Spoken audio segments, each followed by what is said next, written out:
Profe, ¿te puedo hacer una pregunta del TP3? Sí, Geraldine, sí. Sí. ¿Viste en la parte B que hay que hacer dos gráficos? Uno de la conductancia versus la concentración. Esa concentración la ponemos la concentración normal, digamos, ¿no? No hay que pasar la molaridad o algo. A ver, igual si la tenés que pasar a modalidad, ¿cómo te daría? Igual o no. Claro, Por eso, pero no sabía qué unidades ponerle en el gráfico. es igual, en este caso es Ah, bueno, igual, ¿viste? bien. Y en el Cuando otro haces la gráfico equivalente, cuando haces la es la raíz de equivalente, la concentración, ¿no? claro, Ah, también bien. sería, si uno grafica la conductividad equivalente, debería hacerlo en función de la concentración normal, ¿sí? En este caso, como es hidróxido de sodio, te da lo mismo, pero suponete que estás con otro compuesto iónico donde la relación no es 1 a 1, ¿viste?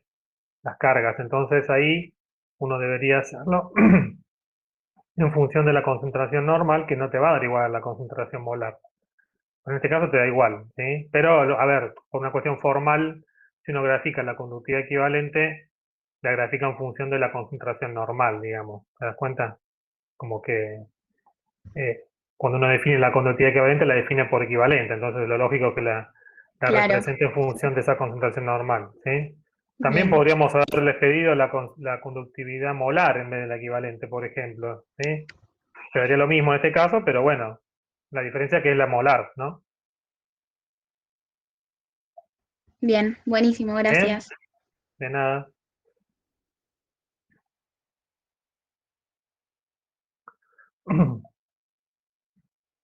Bueno, tenemos un par de minutitos y arrancamos.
Hola, Mayra.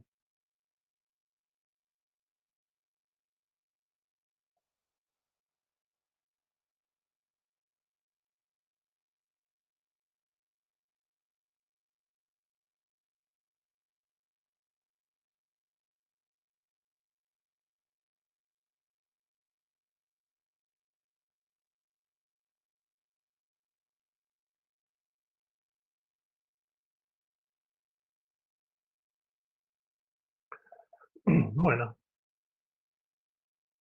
vamos a ir presentando.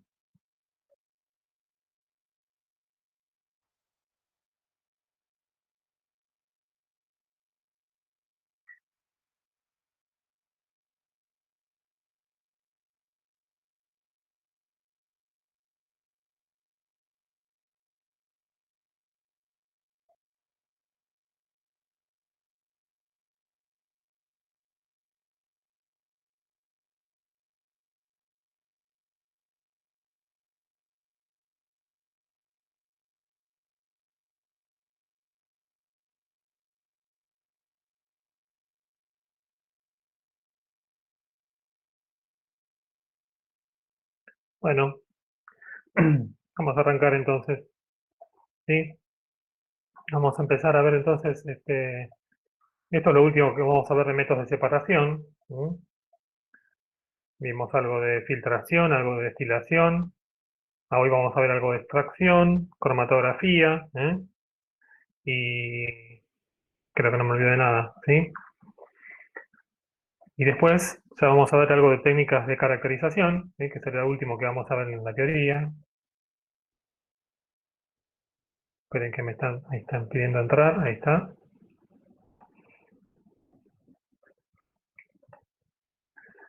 Bien, así que bueno, no me dejan, ahí está.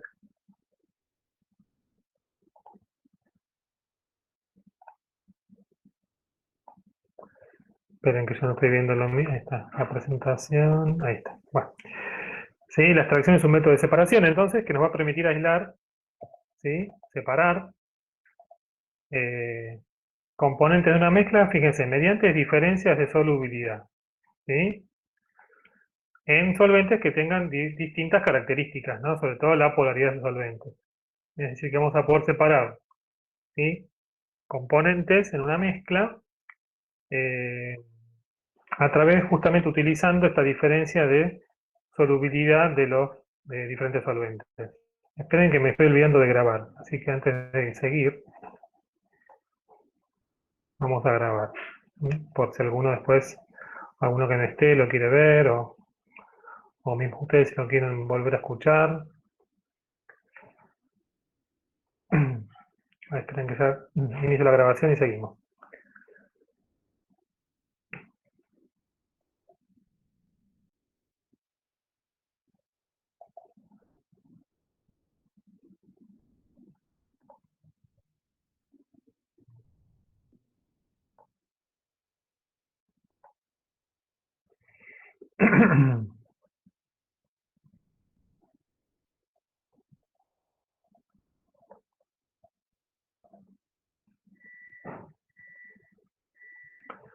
Esperen que es un poquito lento, este editor de audio. A ver, hasta que inicia. Ahí está. Bien, bueno, ahora sí. Bien, sí, entonces vamos a ver un poquito este método que ustedes después van a usar también en el laboratorio, ¿no? Van a hacer una extracción. Ahí podemos ver que hay varios tipos. Pero cuando uno habla de extracción líquido-líquido, vamos a ver que vamos a hablar de diferentes tipos de extracciones. La líquido-líquido, que es la que van a hacer ustedes en el laboratorio. En realidad van a hacer dos, pero bueno, una va a ser más, va a ser más demostrativa, digamos. En la líquido-líquido, fíjense, lo que uno hace es extrae con un solvente en un sistema donde tiene dos fases líquidas. Es decir, yo tengo un soluto en una fase, disuelto en una fase, y lo que yo quiero es solubilizarlo en otra fase, con otro líquido, con otro solvente. Entonces, de esa manera lo voy a extraer del solvente original o de la fase original, que acá sería la 1, supongamos. Es decir, yo tengo el solvente original, que normalmente tiene una tendencia a ser acuoso, o es muy similar al agua, ¿sí? Y uno, ¿sí? Agregando un solvente, va a poder solubilizar ese soluto de interés.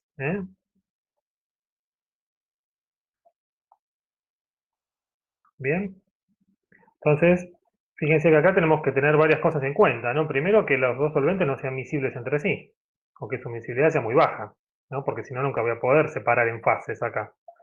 Y otra es que el soluto va a tener que ser bastante soluble en la fase donde yo quiero justamente hacer esa extracción, con el solvente extractor, como dice acá. Bien, entonces, esto va a estar controlado justamente por cómo sea esa solubilidad de ese soluto en ambas fases, ese equilibrio que se dé entre ambas fases, entre la fase acuosa, digamos, ¿sí?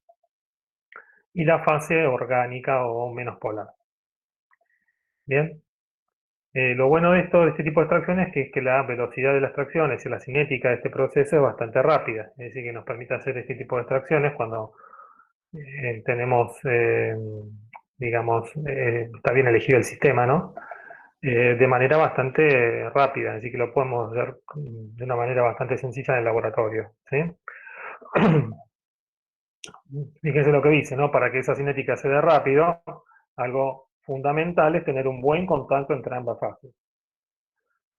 Como no son miscibles, porque uno pone dos solventes que no son miscibles, uno tiene que favorecer eso con una muy buena agitación. Después vamos a ver cómo se hace esa agitación. Pero, ¿para qué? Para poner en contacto justamente el solvente extractor con el solvente original, que es el que contiene el soluto disuelto. Entonces, para eso tengo que agitar muy bien.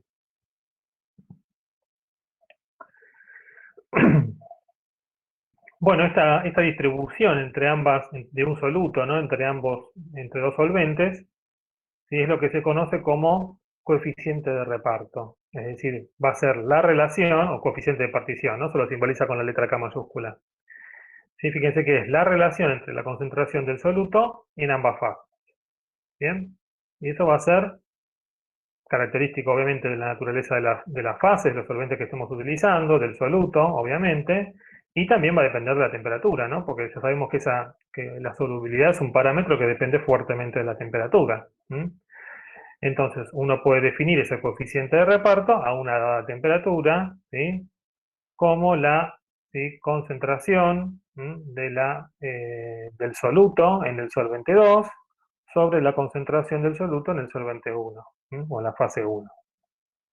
Generalmente se tabulan como, cuando uno mide el coeficiente de reparto, siempre están generalmente, ¿no? Pero bueno, por ahí en alguna tabla puede que esté al revés, pero lo más usual es que estén tabulados como concentración en fase orgánica sobre concentración en fase acuosa.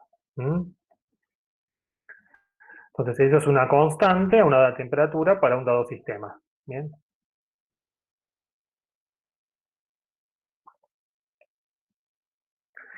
Bueno, una manera de aproximar ese cociente, ese coeficiente de partición o esa constante de partición es utilizar los valores de solubilidad que tenemos para ese soluto en cada uno de los solventes que estemos utilizando.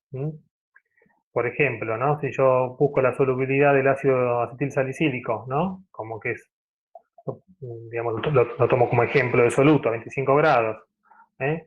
Lo tomo en éter, fíjense, es 4,27 gramos de ese compuesto por cada 100 mililitros de éter, y tiene una solubilidad de 1,22 por cada 100 litros de agua. Entonces, una manera de estimar este coeficiente de partición es hacer directamente, ¿no?, el cociente de las solubilidades a esa temperatura.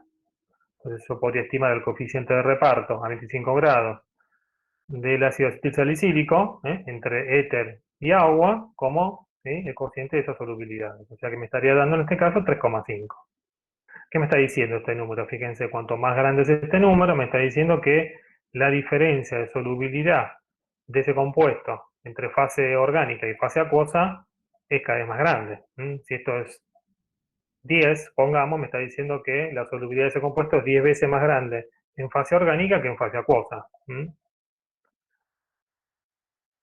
Y eso va a tener que ver con las características del soluto, ¿no? Si es más o menos polar, si es más polar será más soluble en agua, si es menos polar será más soluble en el solvente orgánico. ¿Bien?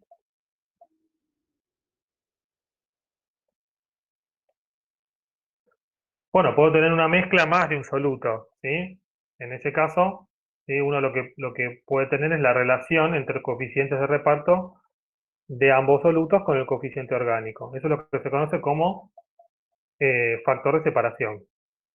Esto nos puede permitir, si yo tengo una mezcla de solutos, poder saber con cuánta eficacia voy a poder separar ese soluto con un dado solvente.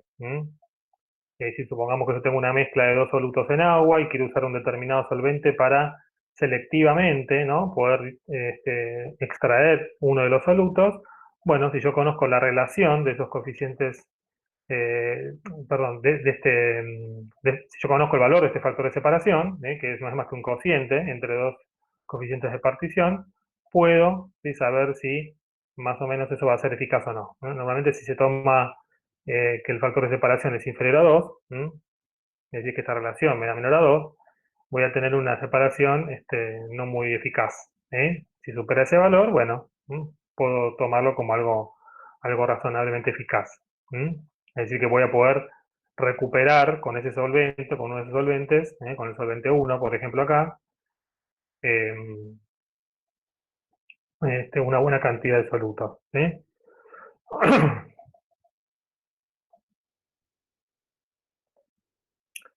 Bueno, ¿cómo se hace esto de forma experimental? Que es un poco lo que ustedes van a hacer también, ¿sí? Una de las cosas que van a hacer esta semana.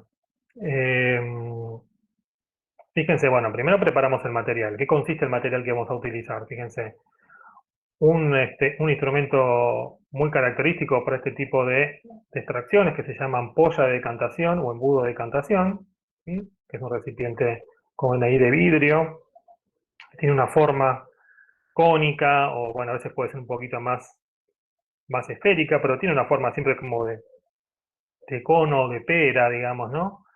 Donde tiene, ¿sí? Un vástago y un robinete, ¿no? Una llave, donde permite el paso o no del líquido. Arriba tiene un cuello con un tapón, ¿sí?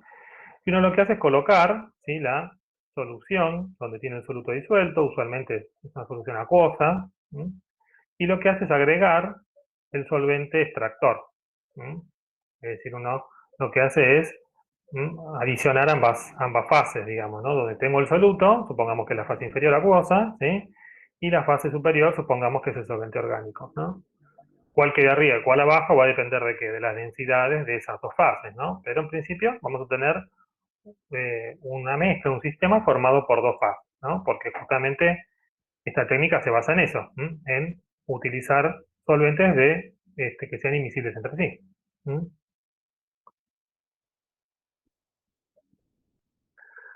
Bueno, muy importante, como decíamos hoy, agitar. Si yo esto lo dejo así, quietito, y espero que migre el soluto, ¿no? Que difunda a la fase donde supuestamente es más soluble, que es la fase orgánica, supongamos, eso va a tardar, ¿sí? Porque eso requiere tiempo. Entonces uno lo que hace es ayudar, o sea, a ver, termodinámicamente, en teoría eso va a ocurrir en algún momento, ¿no? Porque, bueno, esa difusión se va a dar y supuestamente vamos a llegar a ese equilibrio de distribución de ese soluto entre esas dos fases, pero uno lo puede ayudar a eso, ¿no? Del punto de vista de la cinética, agitando, poniendo en contacto ¿eh?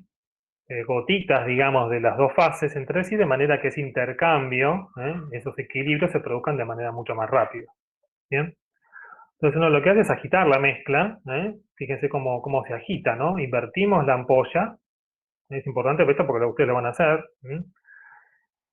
se invierte la ampolla, tapada obviamente, para que no se vuelque el líquido, y con la llave cerrada hacemos movimientos de agitación. ¿Sí? Como normalmente uno acá utiliza solventes orgánicos, que son volátiles, tienen generalmente puntos de ebullición menores al del agua generalmente. Entonces, ¿qué ocurre? Se generan vapores acá. Entonces uno lo que hace es, cada tanto, cada algunos pocos segundos, abre la llave invertida con la ampolla invertida de manera de liberar la sobrepresión que se genera por esa generación de vapores. Este procedimiento se repite 2 o 3 veces de manera de estar seguros de que tenemos un buen contacto entre ambas fases.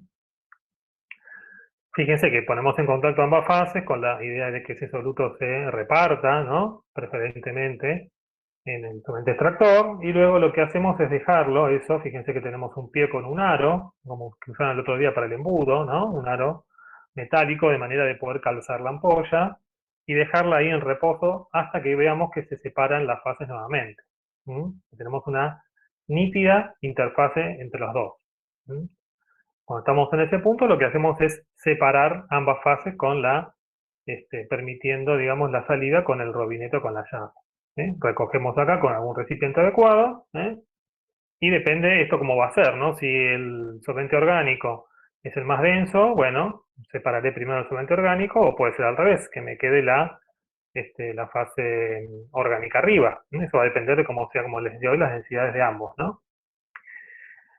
Bueno, y después, fíjense que yo lo que quiero es el soluto, lo que me interesa es sacar el soluto de acá. Entonces, ¿qué tengo que hacer? Yo ahora lo tengo disuelto en la fase orgánica, o digamos, preferentemente en esa fase, ¿no? Elegí una fase de manera que lo puede solubilizar muy bien.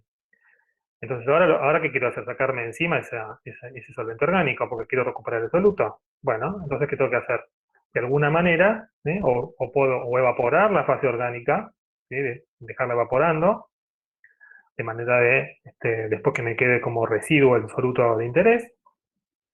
O también lo que podría hacer es, por ejemplo, hacer una destilación, ¿sí? ¿Para qué? Para poder recuperar, ¿sí? El solvente y no perderlo. Por lo menos buena parte del solvente. Esa sería otra manera, ¿sí? Otra manera también podría ser usando un rotavapor, por ejemplo, ¿sí? ¿Se acuerdan? Ese balón, ¿sí? Que yo puedo poner con un refrigerante que está girando en un baño térmico, eso me permite también ir recuperando ese solvente, ¿no? Por condensación en el refrigerante. Y me queda después en el balón un residuo que sería el soluto de interés, que a veces puede quedar un poquito húmedo, porque uno nunca llega, ya sea destilando o con el rotavapor, no llega a sequedad, pero ya eliminé, ya recuperé, mejor dicho, la mayor parte del solvente. Bien, ¿sí? A veces uno también puede filtrar para, por si hay alguna impureza sólida, ¿sí? Poder recuperarla, poder, ¿cómo es? Eliminarla. Bien. Bien, es un procedimiento simple, que permite, ya les digo, separar o extraer un soluto, de una manera bastante rápida. ¿Mm? Bueno, también podemos hacer algunas cuentas acá, ¿no? ¿Cuántos solutos se puede extraer con el solvente? Es decir, ¿cómo yo puedo saber cuánto solvente agregar? ¿Sí? Bueno, eso va a estar obviamente gobernado por el coeficiente de partición, ¿sí? De cómo es esa relación, ¿sí? De concentraciones o solubilidades de ese soluto entre esas dos solventes que yo estoy utilizando. ¿Sí? Acá en el ejemplo se toma un sistema donde se quiere extraer aspirina, que es el ácido acetilsalicílico, ¿no? Que comentábamos recién, a partir de 100 mililitros de solución acuosa, es decir, yo tengo ese soluto disuelto en 100 litros de agua, que contiene 1 gramo de aspirina y quiero utilizar 60 mililitros de éter para hacer eso. Entonces, recordemos que el coeficiente de reparto, ¿sí? A 25 grados, habíamos calculado, estimado que era 3,5. Bien, entonces fíjense qué voy a plantear. Planteo un equilibrio, porque es lo que tengo efectivamente, es un equilibrio de ese soluto entre las dos fases. En un estado inicial tengo todo disuelto, la masa de ese soluto, está todo disuelto en agua, y cuando yo agrego el solvente orgánico, el éter en este caso, lo que se va a establecer es un equilibrio entre ambas fases. Fíjense cómo me quedaría. Y la masa que tenía inicialmente, ¿no? De la aspirina, ese gramo inicial, ahora no va a estar todo disuelto en agua. Una parte, que llamo X, va a estar disuelta en el solvente orgánico. Y si eso lo divido por el volumen que estoy utilizando de esa fase orgánica, me va a dar la concentración que tengo de ese soluto en fase orgánica. Lo mismo para la concentración en equilibrio de la fase acuosa. Bien, sobre el volumen que tenía, que en este caso serían 100 mililitros de fase acuosa. Bien, planteo esa constante de equilibrio, que no es más que coeficiente de partición, ¿sí? A esa temperatura. Planteo esa relación. Y fíjense que acá yo puedo obtener X, que sería la cantidad, ¿sí? Que pude extraer del soluto en la fase orgánica, utilizando ese volumen de éter, y la solución de 100 mililitros de la aspirina en el agua. ¿Bien? Cuando hago esa cuenta, fíjense que me da que extraje un 68%. Es decir, haciendo una extracción con ese volumen de éter, ¿sí? Logro extraer el 68% de la masa original de aspirina que tenía.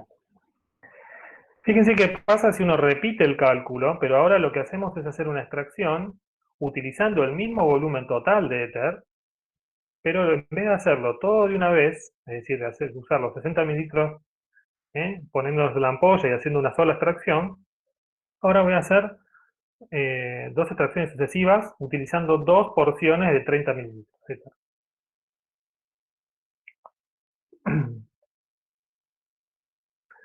En ese caso, fíjense cómo me va a quedar. ¿Sí? Si despejo X, de acuerdo a la ecuacióncita que me quedó acá arriba, pongo el coeficiente de extracción, el volumen de la fase orgánica, que ahora son 30 mililitros, la masa inicial que tenía, 1 gramo menos X, que no conozco, sobre el volumen de la fase acuosa, me da que extraigo 0,51 gramos. Es decir, extraigo menos en una extracción con 30 mililitros. Es lógico pensar que uno va a extraer menos que con un volumen mayor de fase orgánica, ¿no? Eso es coherente.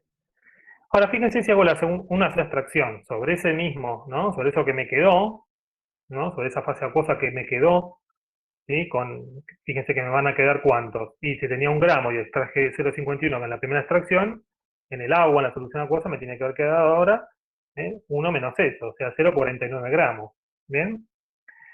Es decir, que ahora si repito ese procedimiento con otros 30 mililitros ¿sí? De fase orgánica, ¿sí? Fíjense que en esa segunda extracción extraigo 0,25 gramos de aspirina. Es decir, que si yo sumo todo lo que extraje, fíjense que extraigo más que antes. Es decir, repitiendo, a pesar de que utilizo el mismo volumen total de solvente, al repetir el proceso, ¿sí? Al poner un solvente nuevo, ¿sí? En contacto con la solución remanente acuosa, logro extraer mayor cantidad en total. ¿Sí? ¿Bien? ¿Seguro? Bueno, digan si no.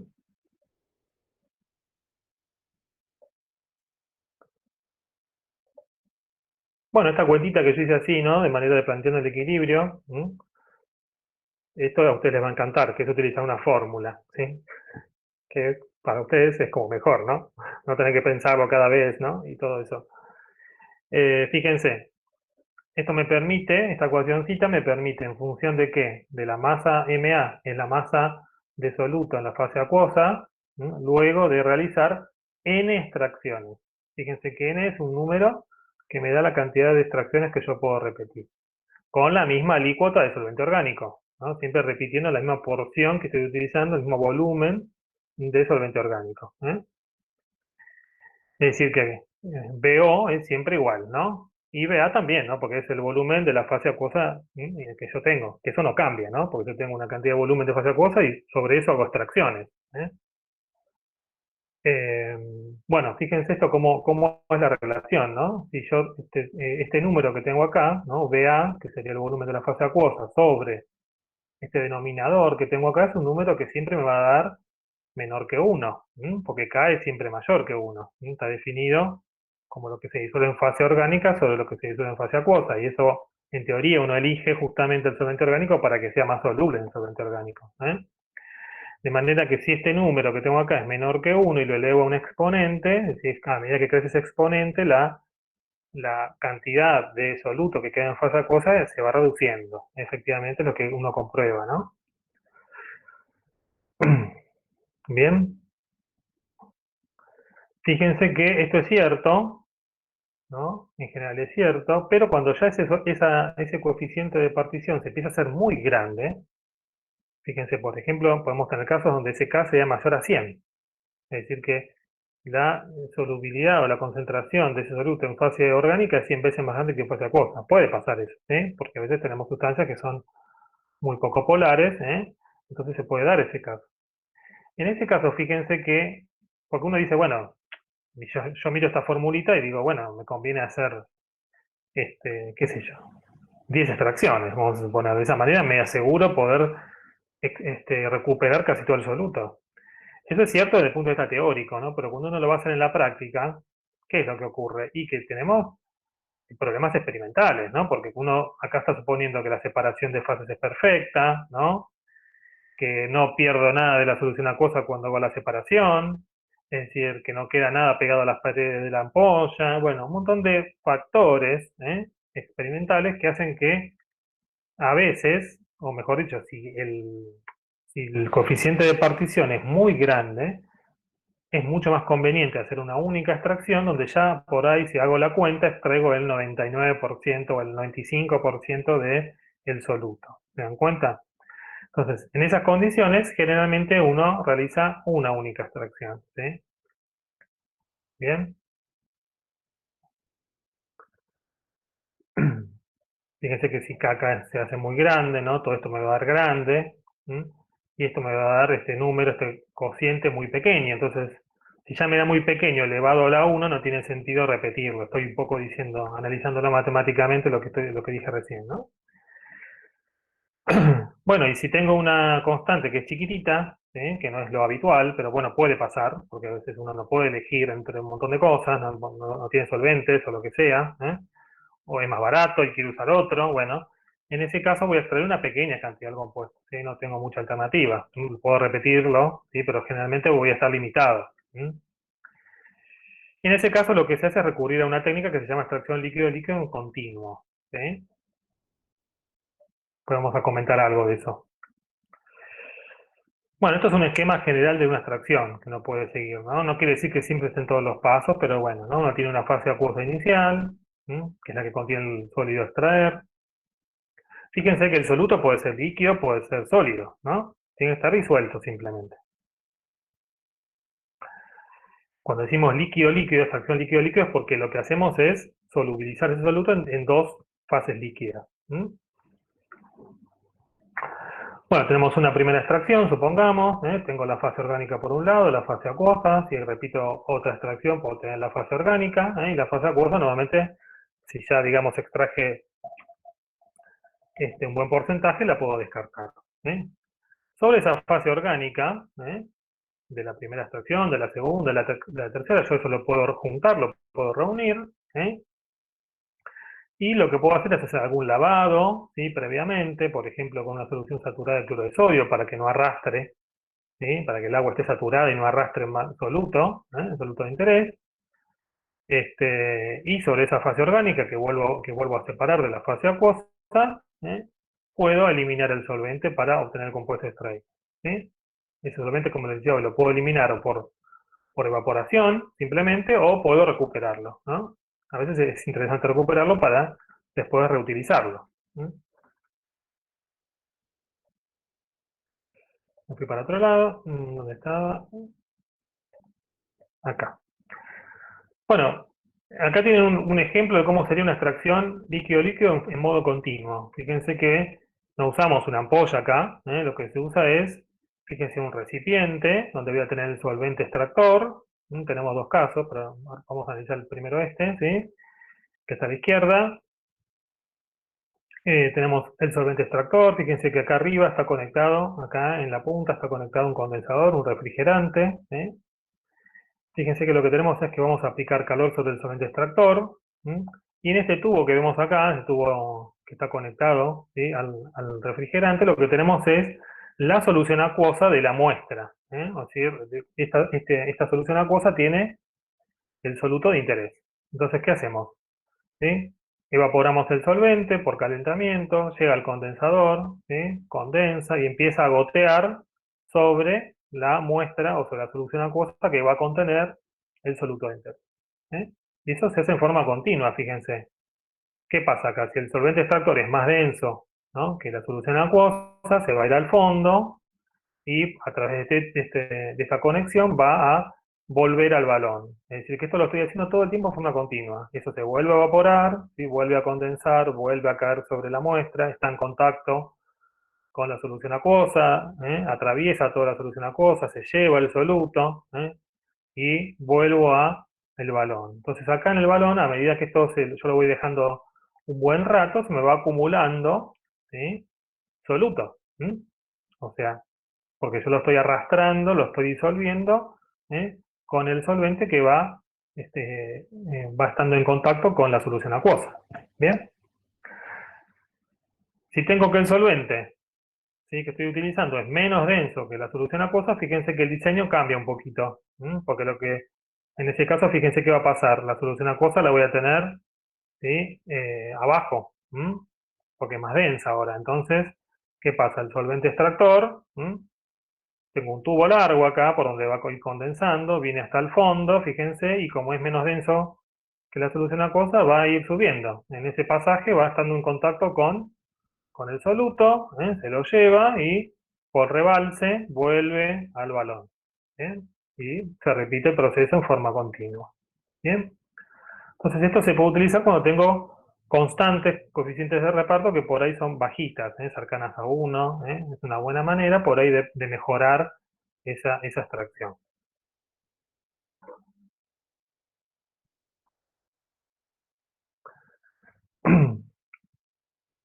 Bueno, estos métodos de extracción también se pueden utilizar para extraer algún compuesto de un sólido, donde yo no tenga, ese compuesto de interés no lo tenga disuelto en solución acuosa, sino que lo tenga en un sólido directamente, ¿sí? Formando parte de un sólido, con otros componentes. Muchas veces se usa para extraer compuestos naturales, por ejemplo, ¿no? De plantas, de frutos, de hojas,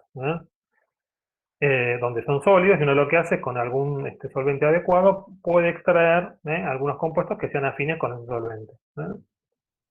Entonces, en ese caso, fíjense, ¿no? Vamos a tener solvente, vamos a tener el sólido, el soluto, que acá en este caso está representado con esas manchitas rojas, ¿no? Pero puede estar homogéneamente distribuido en ese sólido, ¿no? Acá lo estoy ejemplificando con donde yo puedo ver la zona donde está, pero en realidad uno lo va a tener mezclado con un montón de cosas, medio en forma homogénea ahí, ¿no?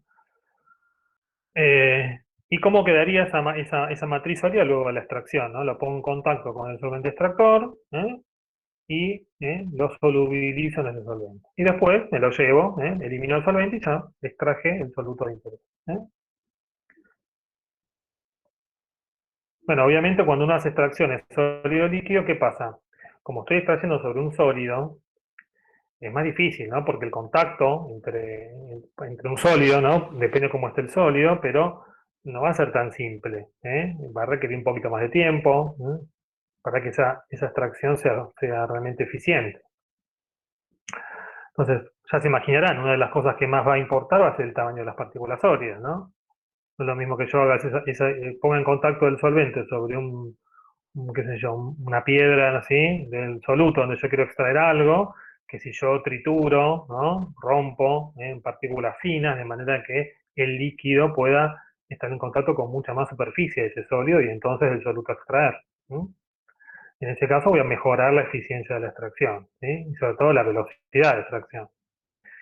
Acá también dice que, bueno, si uno se pasa por inmuele mucho, puede hacer que esas partículas se compacten y al final el efecto no es tan bueno, ¿no? Pero normalmente siempre conviene romper. ¿sí? El tipo de solvente, ¿sí? El tipo de solvente que uno va a utilizar. La idea sería que disuelva el soluto que queremos extraer de manera lo más selectiva posible, es decir, que extraiga ese y no extraiga otros. ¿sí? A veces es difícil de hacer eso, entonces uno a veces extrae un grupo de compuestos y después ve qué hace, ¿no? Si puede hacer alguna separación posterior, ¿sí? Para poder quedarse con algún soluto en particular. A veces no, a veces a uno le interesa extraer un grupo, Este, pero bueno, en principio uno también buscaría que fuera selectivo ese solvente, También a tener en cuenta la temperatura. Muchas veces la temperatura, ¿sí? Si uno calienta, favorece la solubilidad, ¿sí? ¿Eh? Esto también ¿sí? va a mejorar el proceso de extracción, ¿sí? Lo va a hacer más eficiente. Por supuesto, bueno, no podemos, digamos, si estamos limitados por el punto de ebullición del solvente, porque es inflamable, y eso, bueno, tendremos que tenerlo en cuenta. Pero en principio, desde el punto de vista de lo que uno quiere hacer, a veces se favorece calentar un poco. Y también no afectar, muy importante, no afectar el soluto de interés, ¿no? Porque por ahí yo pienso en mejorar la extracción y por ahí lo estoy descomponiendo, lo estoy alterando, ¿sí? Lo estoy degradando. Entonces eso, por supuesto, uno tiene que conocerlo de antemano. La agitación también, no solamente romper las partículas sólidas, sino no dejarlo así, ¿no? Sino que yo voy a estar tratando de agitando, con una varilla, con algún agitador, algo, de manera de que esté en contacto todo el tiempo, ¿sí? Solvente con partículas de soluto.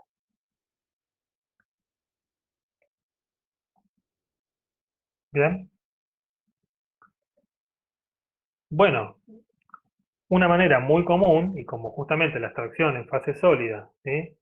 Es un poco más, es bastante más lenta en principio, el fenómeno es más lento, ese reparto, digamos, es más lento que lo que ocurre en la extracción líquido-líquido. En este caso es mucho más utilizado el modo continuo. ¿sí?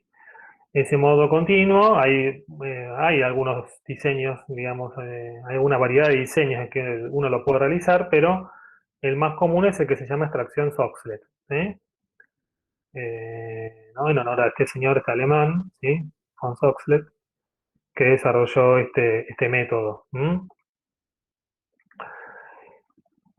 Bueno, fíjense cómo es esto, ¿no?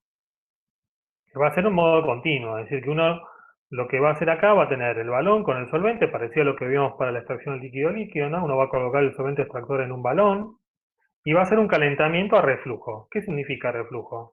Que voy a tener un refrigerante condensando vapores de ese solvente. ¿eh? Fíjense que se pone en forma vertical, de manera que cuando llegan los vapores acá, ¿sí? Ahora vamos a ver que atraviesan acá, ¿no? Pero van a llegar al refrigerante, van a condensar. Van a caer de nuevo al balón. Bueno, ¿y qué ponemos en el medio? Fíjense, en el medio lo que tenemos es una pieza que se llama justamente, es el extractor Soxhlet, ¿sí? En la pieza que se llama extractor Soxhlet, ¿sí? Y en esa pieza se coloca un cartucho, ¿sí? Que normalmente es un cartucho como de cartón o de papel, donde adentro de ese cartucho se coloca la muestra a extraer, ¿no? Acuérdense que acá la muestra es sólida. Entonces uno lo que hace es tener un polvo finamente dividido, ese sólido, lo coloca en el cartucho, ¿sí? Y lo coloca en este compartimento del extractor soft, ¿sí? Entonces, ¿qué es lo que va a ocurrir? ¿Sí? Va a venir, voy a calentar, ¿no? Con algún manto calefactor, ¿no? Porque estos solventes son, la mayoría son inflamables, entonces no conviene usar mecheros acá, ¿sí? Eh, Uno calienta el solvente entonces, ¿sí? Él, fíjense que tiene una salida lateral, los vapores van a subir, la suben por todos lados, ¿no? Pero van a subir, van a llegar al refrigerante y van a condensar. Ahí se encuentran con una zona fría, el refrigerante, ¿no? ¿Eh? Empiezan a condensar, empiezan a gotear sobre, ¿sí? El cartucho que contiene la muestra sólida. ¿Sí? Eso va a estar en contacto, ¿no? Con ese solvente condensado, va a estar en contacto con el líquido y vamos a ver ahora que esto tiene un sistema que cada tanto rebalsa y, ¿sí? Retorna todo ese solvente que ahora contiene parte de soluto al balón. Y eso, como está caliente, vuelve en proceso continuo, vuelve a evaporarse, condensa y continuamente está cayendo sobre la muestra. ¿Sí? Bien, fíjense un detalle acá. Esto lo van a ustedes lo van a ver en forma demostrativa, lo vamos a hacer. ¿Sí? Vamos a poner un equipo, porque esto lleva un par de horas. Tenemos un solo equipo además, así que por turno, ¿sí? O sea, por turno, digo bien, lo vamos a hacer una vez. Ustedes, mientras estén haciendo otras cosas, van a pasar y lo van a ver funcionar. Después por ahí van a trabajar con algún dato que les demos de esa extracción. ¿Sí? Fíjense cómo es el extractor Soxhlet, ¿sí? Tiene un tubo que es por donde ascienden los vapores, acá se conecta el refrigerante en la parte superior, acá parte el balón, acá abajo el balón, acá se coloca el cartucho, fíjense que lo tiene en el cartucho, tiene un algodón en la parte superior para evitar que esas gotas por ahí hagan saltar el sólido. Fíjense, se va llenando este compartimento, a medida que va goteando el solvente, se va llenando hasta que pasa, ¿sí? Un determinado, ¿no? Una determinada altura, ¿sí? Que tiene que ver con ese sifón que tenemos acá. Acá tiene un tubito, fíjense, cuando se pasa esa altura, se descarga directamente todo el líquido que tenemos acá, que va a contener ya parte del soluto de interés, porque lo va a ir disolviendo, ¿eh? Descarga y vuelve, ¿sí? Por esta tubuladura, fíjense, por esta que está acá, vuelve al balón. Y eso vuelve como está caliente, ¿sí? Todo el tiempo está generando vapores, que suben, condensan y vuelven a caer, esto se llena, vuelve a descargar, eso se repite un buen rato de manera de asegurarnos que ya ese solvente ya no extrajo más de ese soluto. ¿Mm? A veces uno no sabe, ¿no? Pero bueno, uno puede probar, ¿sí? O busca información, o bueno, prueba, a ver cuánto tiempo conviene dejar. Usualmente son 2 o 3 horas, si uno hizo una buena elección del solvente es suficiente. Bien, entonces esto mejora mucho la extracción sobre un sólido. Bueno, ¿cómo elegimos un solvente? ¿Sí? Para cualquier tipo de extracción, ¿no? Bueno, fíjense, acá ponemos algunos requisitos, ¿no? Dijimos, algunos los fuimos diciendo, ¿no? En el caso de la líquido-líquido, que es miscible con el agua, porque uno generalmente, ¿sí? Tiene el soluto disuelto en agua y lo que quiere es recuperarlo de una solución acuosa. ¿Sí? Disolver mucho más que el agua la sustancia que se pretende extraer, también en la extracción líquido-líquido. Tener bajo punto de ebullición, de manera que una vez que termino la extracción yo lo pueda recuperar eliminando el solvente. Por más que yo lo quiera, si lo quiero evaporar o lo quiero destilar, me conviene que ese punto de ebullición del solvente sea bajo, ¿no? Para que eso lo pueda hacer más rápido, con menor costo energético, ¿no? Eso en ambos tipos de extracción, líquido-líquido, sólido-líquido. Si voy a usar el software, también me conviene que el punto de ebullición del solvente no sea alto, ¿no? Así ese proceso de de evaporación-condensación lo puedo hacer de una manera mucho más fácil. Por supuesto, el solvente no puede reaccionar, tiene que ser inerte con el producto a extraer. Eso para ambos tipos de extracción. ¿Sí? Y por último, ¿no? Si no cumple con las condiciones de arriba, ¿sí? Que no sea tóxico en lo posible, ¿no? Si no me queda otra, bueno, tendré que ver cómo lo hago de manera de que lo haré bajo campana, por ejemplo, pondré el equipo bajo campana, de manera de tener una buena extracción y que no tener vapores. O utilizando, por ejemplo, una máscara, donde yo me filtren esos vapores, también puede ser. En lo posible que no sea inflamable o poco inflamable, y si es inflamable, bueno, tendré que tener los cuidados del caso, ¿no? No usar fuego para calentar. ¿Sí? Y si tengo varias posibilidades de elección, elijo el más barato, ¿no? Eso como siempre.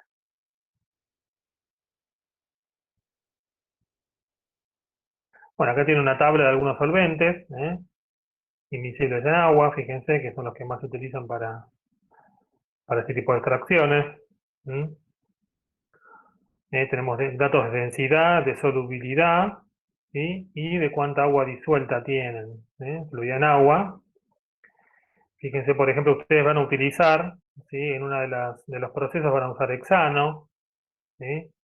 Fíjense que el hexano es un solvente que es muy poco soluble en agua, y en otra extracción van a usar éter.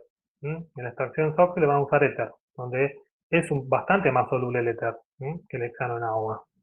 Pero lo van a usar en la sólido líquido, donde no tengo agua, entonces no tengo problema. Ahí puedo utilizar un solvente que tenga cierta solubilidad en agua, no pasa nada, mientras me disuelva una buena cantidad de la materia o del soluto que a mí me interesa. Y acá tienen las densidades, fíjense, tanto éter como hexano, bueno, tienen densidades menores a 1, ¿no? Menor a la densidad del agua. Otros, por ejemplo, como ¿no? los solventes clorados, que se trata de no usarlos, ¿no? Porque son muy tóxicos, tienen densidades mayores a 1.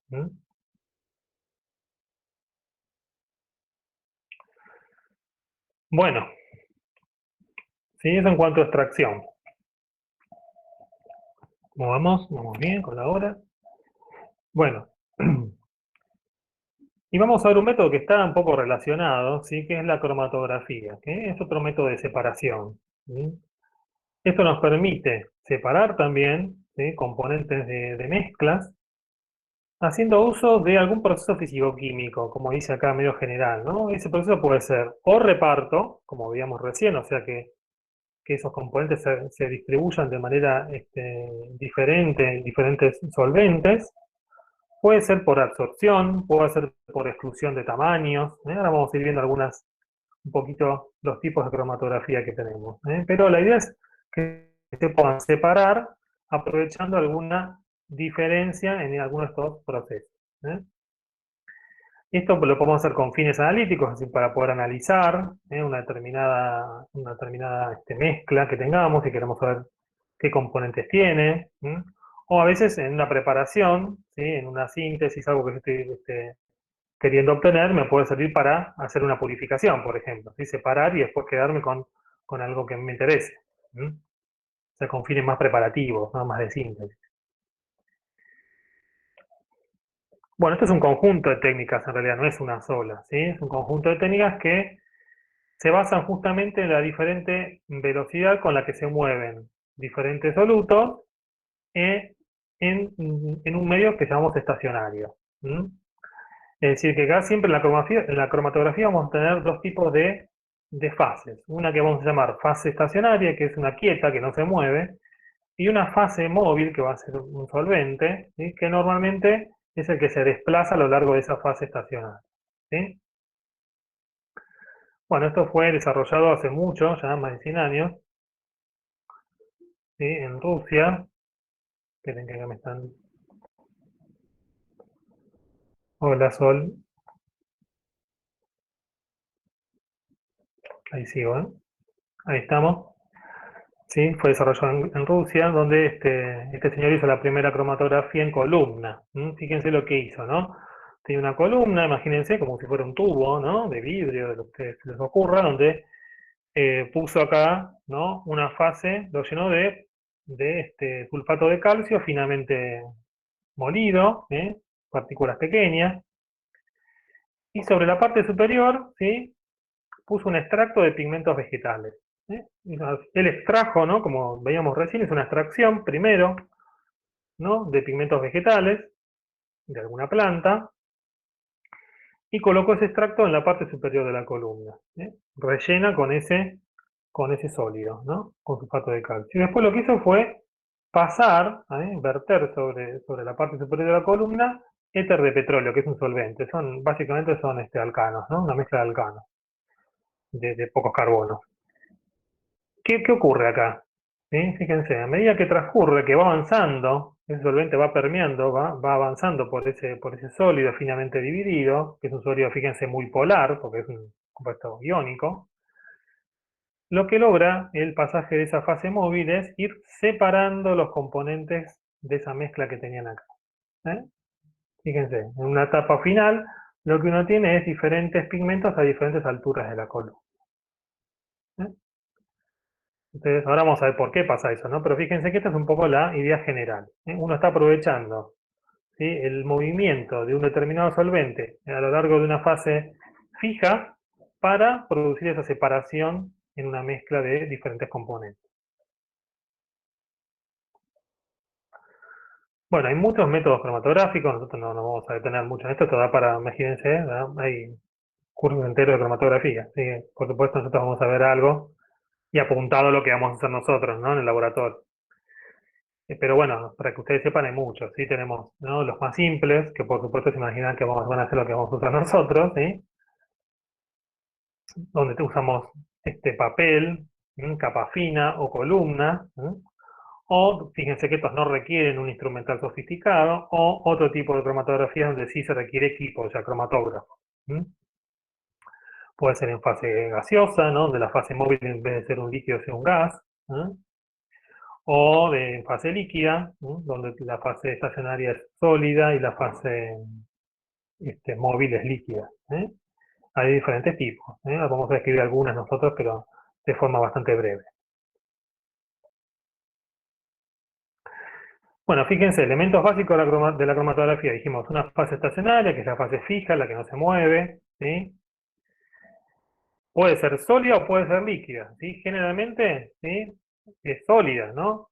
Y eso generalmente también son compuestos bastante polares, son óxidos generalmente. Puede ser oxílica gel, acá tenemos, ahora vemos qué es, óxido de aluminio, como estaba ahí, sulfato de calcio, puede ser a veces también celulosa, como fase fija. Hay también algunas que son no polares, pero como grafito, que se puede usar, pero lo más común es que sean muy polares las fases estacionarias.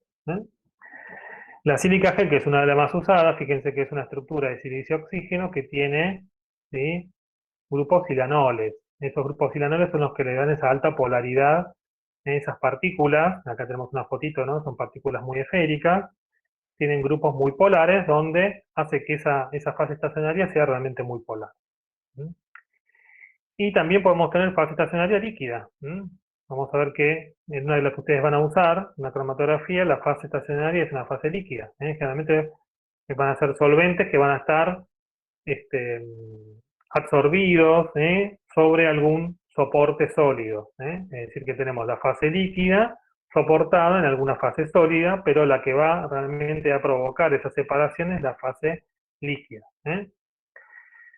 Y como fase móvil, bueno, puede ser o líquida o gaseosa. Si es líquida, podemos tener solventes de diferente polaridad, porque se pueden haber muchas veces en mezcla de solventes. Y la gaseosa, que generalmente se utiliza un gas inerte.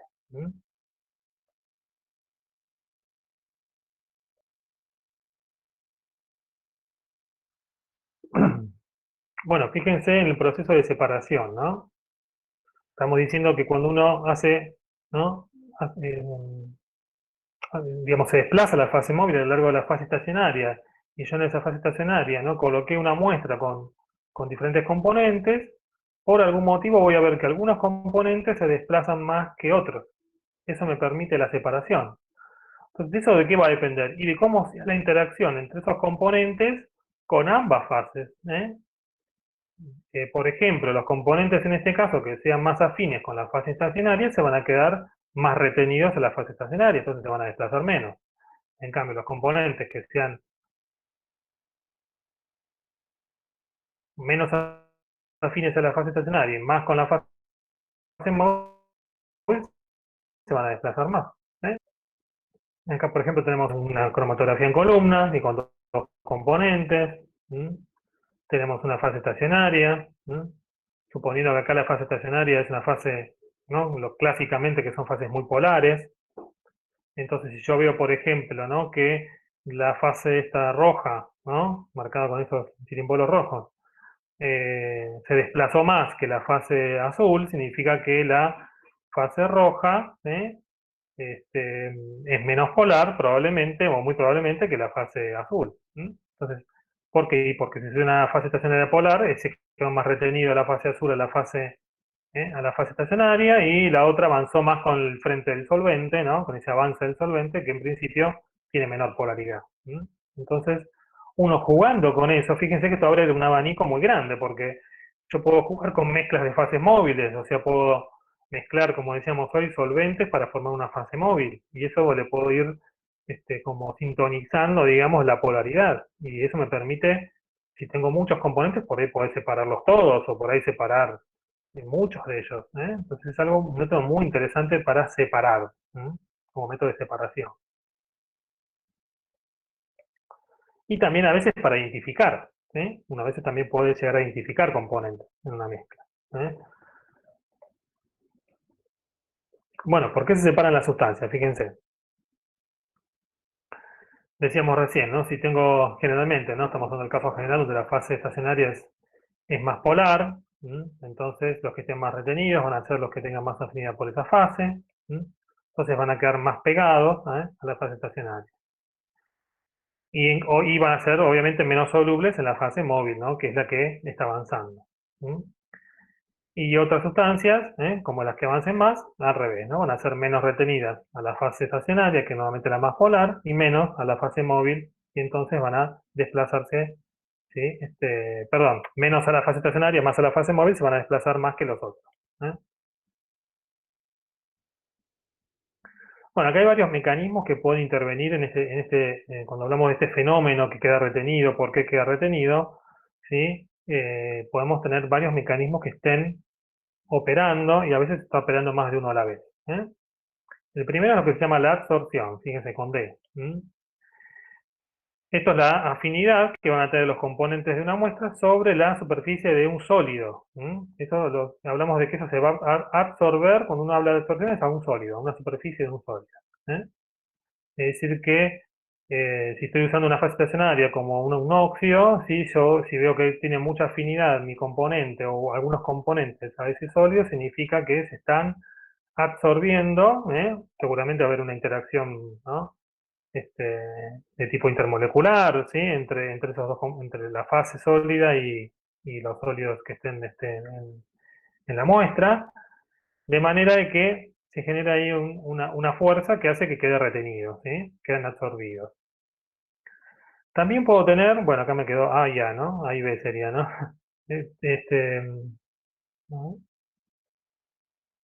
¿no? Pues está con la...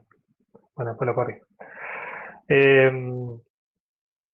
Por reparto también puede ser, ¿sí? Es decir, que no sea un fenómeno que se absorbe sobre un sólido, sino que se reparte entre dos fases líquidas. Entonces ahí voy a tener tanto fase móvil como fase estacionaria, van a ser líquidas ambas. Y lo que voy a ver es una relación, que los solutos se van a distribuir de acuerdo a cómo sea su distribución entre la fase estacionaria y la fase móvil. Es decir, acá estoy viendo por diferencia de solubilidad, básicamente, entre ambas fases. Pero fíjense que estoy hablando ya acá de ambas fases, móvil, estacionaria, líquida. Otra manera, ¿sí? Que a veces se utiliza, es por separar por tamaños moleculares. Se usa mucho, sobre todo, para separar moléculas tipo macromoléculas, ¿sí? Donde puedo tener diferentes tamaños. Se utilizan polímeros como fase estacionaria, polímeros, partículas poliméricas que tienen poros de diferente tamaño. Uno puede seleccionar los tamaños adecuados. y uno hace correr, ¿no? Con una fase móvil, siempre hay una fase móvil, que hace desplazar los componentes a lo largo de ese lecho, ¿no? Donde tengo esas partículas porosas. Entonces, ¿qué es lo que ocurre? Esto es una cromatografía que se hace en columnas. Entonces, las moléculas más pequeñas van a poder entrar en los poros, van a hacer, ¿no? Un recorrido mucho mayor que las más grandes, y entonces van a tardar más tiempo en salir por el extremo de la columna. Entonces, por diferencia de tiempo, yo puedo separar diferentes componentes de diferente tamaño molecular. ¿eh? Se conoce como cromatografía de permeación por geles. Siempre se hace en columna esto. ¿Bien? Y algo similar puedo hacer, pero donde la interacción, en vez de ser por tamaño, sea por atracción electrostática entre cargas. Es decir, ahora la columna que yo tenga va a estar formada por partículas cargadas, y entonces yo voy a hacer, voy a poder separar especies de diferente carga. Puedo separar aniones o cationes, por ejemplo, de esta manera. Puedo retener, por ejemplo, los aniones, como está acá el caso de la figura, y que migren los cationes. O por ahí puedo tener diferente migración, tiempos de migración entre aniones de diferente carga, diferente tamaño, porque por ahí se van a ver más o menos atraídos y entonces van a permear con diferente tiempo. De esa manera puedo separar diferentes cationes o aniones. ¿Mm? Esto ya requiere instrumental, ¿no? Para hacerlo, no es tan simple. Fíjense, acá tenemos el resultado, por ejemplo, de cómo uno vería un cromatograma, en este caso desde aniones. Fíjense que acá lo que tenemos es en la escala, ¿no? De las abscisas tenemos minutos, estamos registrando tiempo, tiempos de elusión, cuánto tarda en salir un pico. Fíjense que cada pico me está indicando un anión de diferentes características. Fíjense que va a depender de la carga, va a depender del tamaño, quién tarde menos o más en ser retenido por la columna. Y acá lo que estoy registrando es conductividad, porque estoy midiendo justamente estoy identificando, digamos, cada uno de esos picos con conductividades. Cuando yo veo un pico de conductividad significa que está ahí justamente, está permeando alguna especie cargada. Fíjense cómo logro separar, ¿sí? Obviamente esto es muy sofisticado desde el punto de vista instrumental, pero logro separar un montón de especies aniónicas. Acá me dicen qué son los datos de la columna, el tipo de diluyente que se usó, ¿no? La fase móvil que se utilizó, la velocidad de flujo, cuánto volumen se inyectó en esa columna, que es muy poquito. Eh, Fíjense que tienen toda la lista, ¿no? De los picos que corresponden a cada uno de esos aniones, cómo van saliendo. Y si uno integra las áreas, puedo tener una idea de la concentración que tienen esos iones en la solución. Entonces, fíjense la información poderosa que nos puede llegar a dar, ¿no? Obviamente esto es algo bastante, bueno, requiere un instrumental adecuado para hacerlo, ¿no? Básicamente.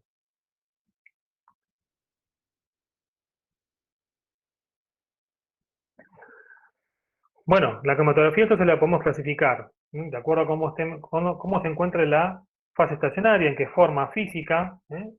Tenemos dos maneras, una que llamamos de columna, y donde uno, fíjense, avanza la fase móvil por gravedad, tengo una columna, rellena con la fase estacionaria, como hizo Sweat, ¿no? Allá en Rusia, es muy similar, ¿sí? Y lo que hace es avanzar por gravedad la fase móvil de manera de ir separando los componentes de la mezcla que uno tenga, ¿sí? Esto también, en vez de hacerse por gravedad, se puede utilizar columnas de cromatografía. Fíjense estas que están acá, ¿no? Están en la imagen del medio, que son de acero, se colocan en equipos en cromatógrafos, de manera de poder aplicar presión. Es decir, uno puede poner acá un empaquetamiento muy compacto del sólido, del polvo, de la sílica gel, de la fase estacionaria que esté utilizando, y entonces para mejorar la eficiencia de la columna, y el avance de la fase móvil a través de ese sólido tan compacto, lo que hace es aplicar el líquido a presión, ¿no? La fase móvil a presión. Entonces, cromatografía líquida de alta eficiencia, de alta performance, HPLC. ¿Mm? Es similar, pero tratando de mejorar el resultado, digamos, ¿no? No dejando que sea simplemente por el avance por gravedad, sino aplicando presión. ¿Mm?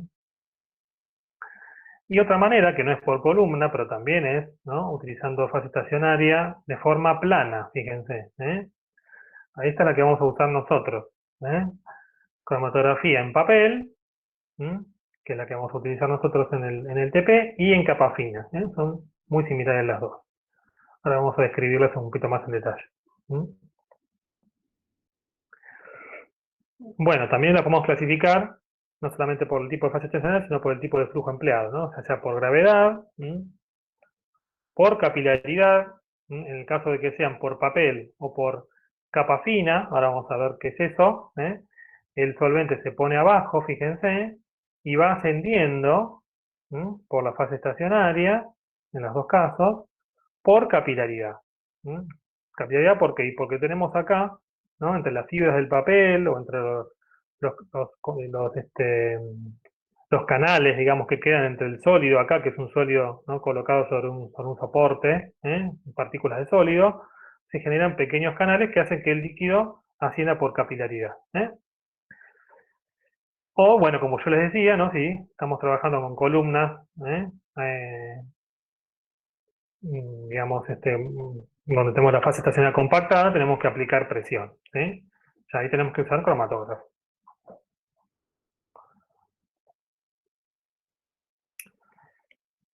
Bien, vamos a escribir un poquito cromatografía en papel, que es la que van a usar ustedes. ¿Sí? Fíjense, ¿no? Lo primero que vamos a decir es que es una cromatografía básicamente de partición. Ustedes van a decir, ¿cómo partición? ¿Y cuál es la partición? Es que se reparta entre dos fases líquidas, ¿no? Que se reparta ese soluto entre dos fases líquidas. ¿Cuál es la fase líquida si estoy usando papel? Bueno, la fase líquida, ¿sí? Es el agua. Las partículas de celulosa del papel, ¿no? Las fibras están recubiertas por agua, tienen agua, absorbida. Entonces, el mecanismo, o uno de los mecanismos, no es el único, pero el preponderante en la cromatografía de papel es el reparto entre el soluto, entre el agua que contiene el papel y la fase móvil que yo elija para hacer el cromatograma. El solvente que yo elijo, la mezcla de solventes. ¿Bien? Es decir, que por eso se considera una cromatografía de partición. En realidad es una mezcla de fenómenos que tenemos ahí, ¿no? También hay algo de absorción a la fibra del papel, ¿sí? Es decir, cuando los solutos migran, ¿sí? Se están moviendo, hay parte que se está repartiendo entre el agua y el solvente y parte está quedando retenida por absorción al sólido del papel. ¿Sí? Es una mezcla, pero el fenómeno preponderante es la partición. ¿Sí? Entonces la fase estacionaria es el agua presente en la celulosa del papel, ¿sí? El papel sería el soporte, ¿no? Si uno lo considera de esa manera, el soporte de la fase estacionaria que sería el agua. Eh, y el desarrollo generalmente es ascendente, ¿no? Es decir, se coloca el solvente abajo, la fase móvil abajo, y por capilaridad va ascendiendo a lo largo de la tira de papel que uno tenga. ¿Sí? Bueno, el papel que se utiliza es un papel que normalmente es un poquito, digamos, se utiliza un papel estandarizado, ¿no? No se usa cualquier papel. Algún papel de filtro, ¿no? Con cierto tamaño de poro, de manera de que eso sea más o menos estándar. Nosotros vamos a utilizar uno, vamos a ver cómo nos va, que nos compraron, vamos a ver qué tal es. ¿Sí? Es chino, vamos a ver qué va a ser.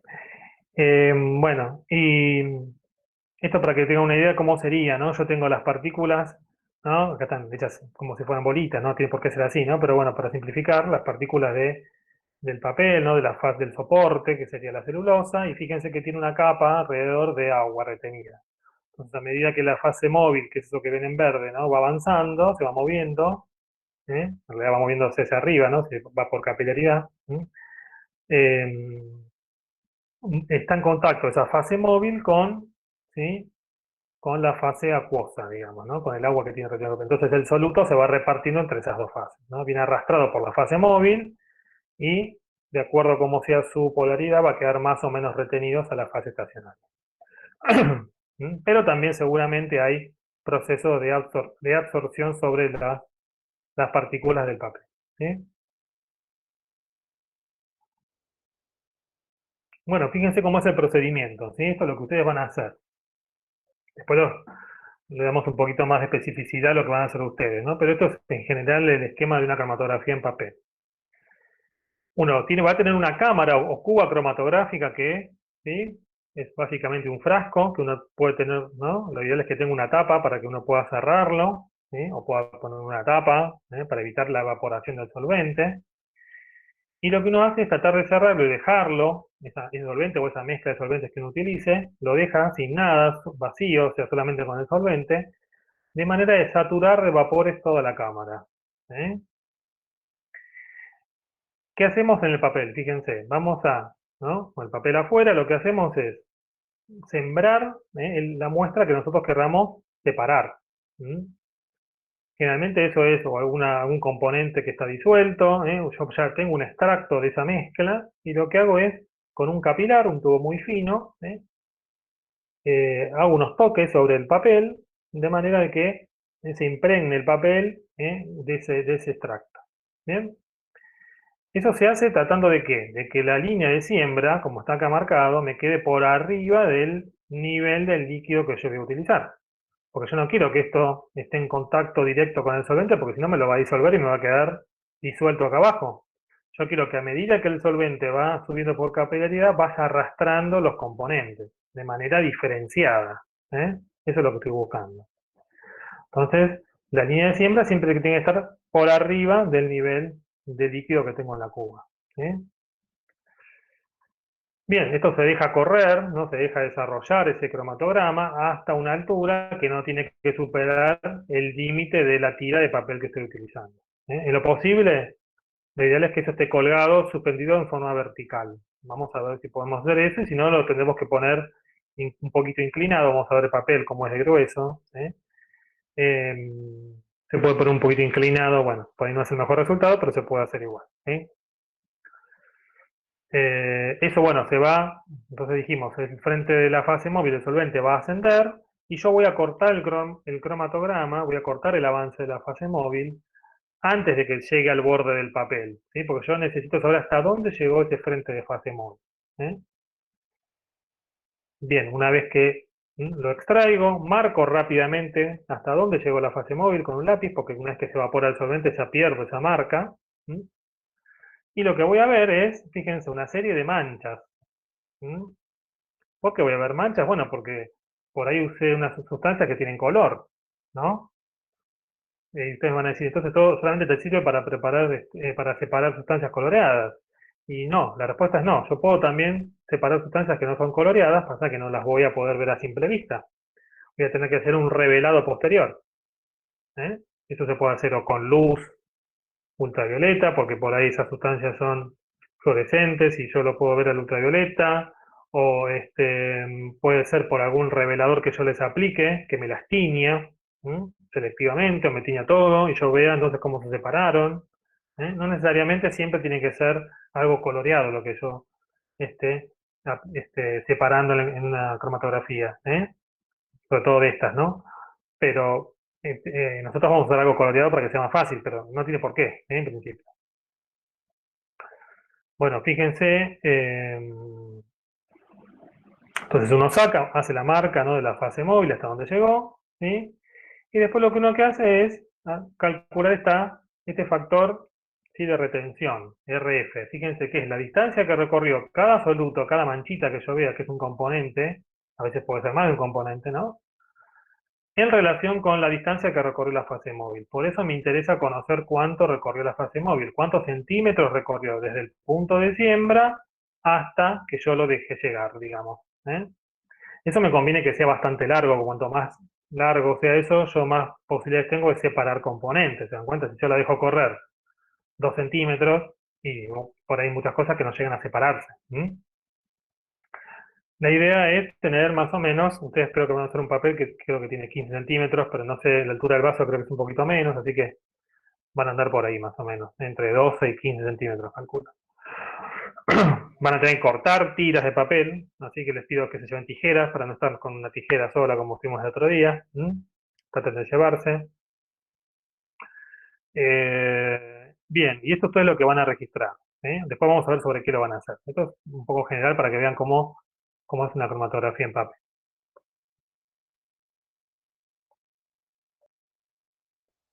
Bueno, y en capa fina, esto no lo van a hacer ustedes, es similar. ¿Sí? Acá se utiliza, ¿sí?, una fase estacionaria que es una capa muy delgada, ¿sí?, delgada, de un material, ¿sí?, que normalmente es algún óxido, o sílica gel o algún óxido. Eso se pone sobre un soporte, eso se hace, ¿no?, se coloca sobre un soporte. Muchas veces es una placa de vidrio, puede ser una placa metálica, una placa plástica. Eso se extiende, ¿no?, con un extensor, se hace una capa muy delgada y muy pareja a lo largo de toda la superficie. Por eso es más complicado de hacer en el laboratorio. También hay comerciales, se pueden comprar directamente, ¿sí? Y funciona parecido a lo que es la cromatografía en papel. Es un poquito mejor, digamos, en cuanto a la separación, ¿sí? Pueden poner más muestra, como dice acá, ¿sí? Tienen menores tiempos de corrida, ¿sí? Nos permite usar, por ejemplo, reveladores agresivos, por ejemplo, como dice acá, ácido sulfúrico, que el papel, por ejemplo, no soporta. Es una estructura un poquito más resistente, entonces tiene algunas ventajas respecto a la cromatografía en papel, ¿sí? Generalmente se utiliza, como se les decía, sílica gel, que es una de las más comunes. Puede ser oxoaluminio, celulosa. Son varias fases estacionarias que uno tiene. Y acá fíjense que el mecanismo de separación es de absorción. Acá sí es de absorción. Es cómo se absorben esos solutos, esos componentes a lo largo de esa fase estacionaria y cómo la fase móvil los puede solubilizar y moverlos a lo largo de esa fase estacionaria. ¿Sí? Bien. ¿Mm? Fíjense que es muy similar lo que uno hace experimentalmente. La única diferencia es que en vez de usar un papel, estoy usando una placa rígida que tiene depositada esa fase estacionaria en forma de partículas sólidas. Pero es muy parecido a lo que hacemos, ¿no? Se siembra. Fíjense que acá uno puede poner varios puntos de siembra con mezclas distintas. O puedo poner una mezcla. Puedo sembrar en un punto la mezcla y en otros puedo tener un patrón de algún componente y quiero ver si en la mezcla lo tengo, por ejemplo. Entonces, si yo veo que después coinciden, ¿no?, en el factor de retención, puedo asignar que mi mezcla tiene ese componente. Bueno, uno puede usar varias calles acá, ¿no?, para hacer la corrida. Y después lo que hago es lo mismo. Fíjense que voy a sacar la placa, marco la distancia del frente móvil, marco después con cada una de las manchas que tenga, marco la distancia del soluto y puedo sacar el factor de retención de cada componente. Y eso, tener una idea, también eso relacionarlo con la polaridad de cada uno de los componentes.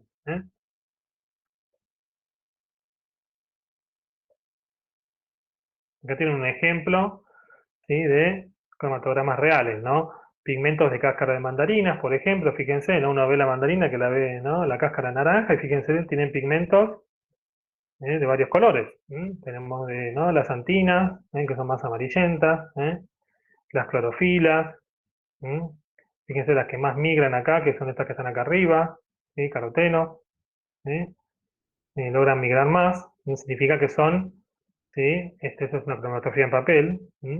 Significa que son menos polares que estas que quedaron más retenidas, ¿no? Porque acá la fase estacionaria es agua, entonces si quedan más retenidas es porque son más polares que estas que lograron avanzar más. Entonces uno, calculando las distancias, midiendo más o menos al centro de la mancha, fíjense que esto no es, ¿sí?, no es un punto que van a medir, ¿sí?, más o menos es una zona. Entonces, bueno, uno puede hacer unas relaciones acá, ¿no?, de cuánto avanzó el frente móvil y cuánto avanzó cada uno de esos componentes. Tener una idea de la polaridad de cada uno de esos pigmentos.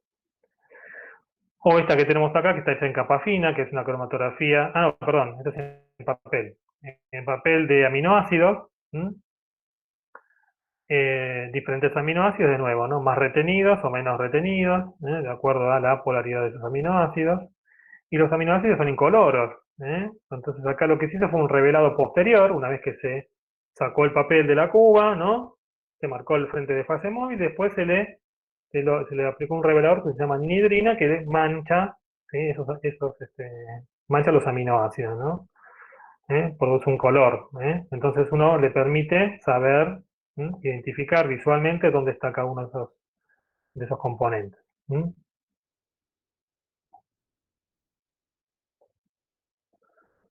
Bien,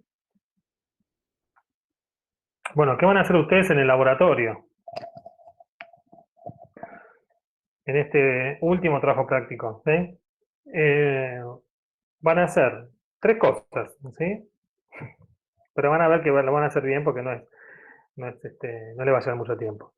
Van a hacer una extracción líquido-líquido, ¿sí? Una parte A, una parte B que tiene una extracción y cromatografía de pigmento de hojas verdes, y una parte C, que esta es la que yo les decía hoy, que es más demostrativa, que van a hacer una extracción en continuo usando un equipo Soxhlet, y van a hacer la determinación del contenido graso de un alimento, de unos bizcochitos. ¿Sí?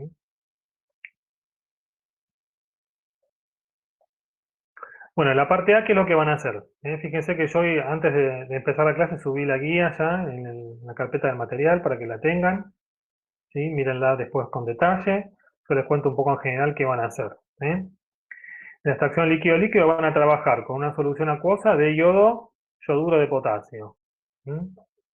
¿Por qué usamos una solución acuosa de yodo y yoduro de potasio? Porque es una manera de lograr solubilizar más el yodo, que es muy insoluble en agua. Entonces, le agregamos un poco al agua de yoduro, iones yoduro, para solubilizar un poco más el yodo, ¿no? Hay un equilibrio ahí que ustedes ya conocen, que es el de yodo triyoduro, que nos permite tener ese yodo en solución acuosa. ¿eh? Entonces, vamos a tener eso, el yodo, disuelto, digamos, en solución acuosa, y como solvente extractor vamos a usar hexano. ¿Mm? Algunos van a hacer una extracción simple, es decir, con un único volumen, una única alícuota, ¿sí? Van a utilizar de ese solvente, y otros van a hacer una extracción múltiple, van a hacer hasta tres extracciones sucesivas, utilizando el mismo volumen total, que en la simple. Un poco el ejemplo que vimos hoy con la aspirina lo van a repetir ustedes, pero con otro soluto y otra mezcla, ¿no? Otro sistema. Acuérdense que para eso van a usar la ampolla, como describimos hoy, ¿sí? Van a hacer ese procedimiento que yo les decía, ¿no? De agitar, purgar la presión extra, tienen todo bien descrito en la guía igual, pero es importante que ustedes lo miren antes, así ya saben qué es lo que van a hacer. Bueno, cada uno de los extractos los van a recoger en un tubo de ensayo o una probeta, ¿sí? Y fíjense que acá, como la densidad del hexano, acá está anotada la densidad del hexano, ¿no? Es menor a la del... Acá me quedó mal esto, ¿no? Es menor a la del agua, la fase orgánica les va a quedar arriba acá, ¿sí? Es decir, cada vez que separen, una vez que separen la fase acuosa, ¿sí? Si tienen que hacer una nueva extracción, van a tener que retirar también la fase orgánica, volver a poner la fase acuosa en la ampolla y repetir la extracción, con otra licuota de solvente, en el caso que hagan la múltiple. Van a ver que como el yodo es una sustancia coloreada, ustedes van a ver después, por comparación de colores, tanto en la fase acuosa como en la fase orgánica, van a tratar de sacar conclusiones de la eficiencia de la extracción simple y de la extracción múltiple. Es decir, van a comparar con lo que le dio un compañero, seguramente sea su compañero de mesada, de manera de que puedan compararlo rápidamente, por diferencia de color, a ver cómo funcionó la extracción simple y cómo la múltiple. No van a hacer cuentas acá, simplemente es una comparación cualitativa. ¿Bien? En sí esto lo hacen rápido, si no, si como es, si más o menos tienen idea de lo que van a hacer, lo hacen rápido. El que haga tres, pues le va a hacer un poquito más, pero no es algo lento. Paralelamente, ¿sí? No, paralelamente nada, ¿sí? Paralelamente iba a decir la C, que vamos a hacer la extracción sólido-líquido, ¿sí? En forma continua. Vamos a tener un equipo Socket parecido al que está acá, con un manto calefactor. Vamos a utilizar éter etílico, ¿sí? Éter etílico como solvente. ¿Mm? Eh, y la materia, el sólido que vamos a utilizar como para extraer van a ser bizcochitos. ¿Sí? Yo les pido acá que si quieren traerse algún paquete de bizcochitos, por ahí pueden traerse alguno que tenga, de los que dicen que tienen bajo contenido de materia grasa. Acá lo que vamos a extraer es la materia grasa que tienen esos bizcochitos, galletitas, lo que uno ponga ahí adentro. ¿Sí? Vamos a traer las grasas totales. Entonces, ¿por qué? Porque el éter va a disolver todas las grasas, no es que va a disolver una sola. ¿Sí? La grasa, digamos, se disuelve muy bien en éter, pero va a ser una disolución de toda esa materia grasa. Entonces eso nos va a permitir saber el contenido de materia grasa que tiene ese alimento. ¿Sí? Como le decíamos hoy, como favorecemos el contacto entre el solvente y el sólido, si molemos el solvente, lo que hacemos es molerlo previamente, esos bizcochos, ¿sí? O esa galletita, la molemos bien, pesamos una cantidad en balanza analítica de manera de conocer, ¿sí? Su masa, en aproximadamente 10 gramos, pero tratando de conocer con más exactitud posible la masa. Se arma el equipo SOC, eso ustedes no lo van a hacer, seguramente lo vamos a hacer nosotros. Después le pasaremos el dato de la masa inicial y la masa final. Esto va a estar 2 horas funcionando, ustedes lo van a poder ver funcionar. ¿Sí? Y después vamos a sacar el cartucho de acá, vamos a sacar el balón. ¿Sí? Vamos a volcar el contenido del balón en un cristalizador, vamos a dejar evaporando ese solvente, no lo vamos a destilar, lo vamos a evaporar, y vamos a obtener la masa de grasa obtenida. También podemos pesar el cartucho y por diferencia de masa podemos ver cuánta masa perdió el cartucho. Son dos medidas que se pueden llegar a hacer, ¿no? Pesando la grasa extraída, luego de evaporado el solvente, o pesando la masa del sólido que quedó en el cartucho. Bien, o sea que esto va a ser para ustedes bastante demostrativo, lo van a ver funcionar básicamente. Y la parte B, que es por ahí la que más trabajo les va a dar, consiste en hacer una cromatografía de pigmentos de hojas verdes. ¿Mm? O sea que acá les vamos a pedir que por turno, ¿sí? Jueves, viernes a la mañana y viernes a la tarde, traigan alguna hoja verde, preferentemente espinaca. No tienen que traer una gran cantidad, con que traigan un paquetito para todos, está bien. ¿Sí? Puede ser espinaca, puede ser albahaca. ¿Sí? Espinaca es la que generalmente mejor funciona, pero bueno, si quieren traer otra, podemos probar también. Acá primero tenemos que hacer la extracción de esos pigmentos, porque el pigmento está en la hoja. Entonces lo que se hace es hacer una molienda primero de las hojas verdes, con un mortero, se va a hacer con un poquito de arena para que la rompa. Se agrega un poquito de sulfato de magnesio sólido. Eso es para preservar un poquito los pigmentos. Los pigmentos estos, muchos de los pigmentos que tienen las hojas verdes son muy sensibles a la luz. Entonces cuando uno empieza a romper la hoja, se pueden degradar con la luz. Una manera de minimizar esa degradación es poniendo esta sal de magnesio, sobre todo las clorofilas que tienen magnesio, evitando que se degraden. De cualquier manera vamos a tratar de hacerlo esto, vamos a ver cómo hacemos para que no tengamos tanta luz mientras hacemos ese proceso de extracción. ¿Sí? Una vez que tengamos eso disgregado, eso se va a volcar en un tubo de ensayo, se va a agregar acetona, esa acetona es un buen solvente, digamos, que permite disolver todos esos pigmentos que larguen las hojas. Y ese va a ser el extracto que vamos a utilizar. Ese sobrenadante que nos va a quedar en el tubo de ensayo, van a ver que va a quedar un color así muy, muy, muy intenso. Eso vamos a usar para sembrar en el cromatograma. Bien, probablemente esto no lo hagan todos. Vamos a ver si hacemos 2 por laboratorio. Vamos a ver. Porque no tiene mucho sentido tampoco, ¿sí? Que todos se pongan a machacar hojas. Eh, Y luego vamos a hacer la cromatografía en papel. ¿Sí? Van a cortar una tira de un círculo de papel de filtro circular, van a cortar una tira de papel y van a tener frascos, ¿sí? Con tapa para desarrollar el cromatograma. Nosotros le vamos a dar la mezcla en la fase móvil, que es una mezcla de acetona hexano, que ya vamos a tener preparada nosotros. O sea que la fase móvil va a ser una mezcla de dos solventes, uno más polar como la acetona y uno muy poco polar como el hexano. Esto, bueno, uno como sabe que usa esa mezcla de solventes. Bueno, porque ya uno o busca en bibliografía, ¿no? Quiero separar estos pigmentos, a ver qué me conviene, qué fase la quiero hacer en papel. Bueno, ¿qué fase móvil me conviene utilizar? Bueno, esta fase móvil más o menos funciona bien. Si uno no sabe, no encuentra, porque está haciendo algo muy novedoso, se tiene que poner a probar, ¿sí? O busca información, o de acuerdo a lo que uno cree que puede pasar, ¿sí? Hace pruebas, también. ¿Sí?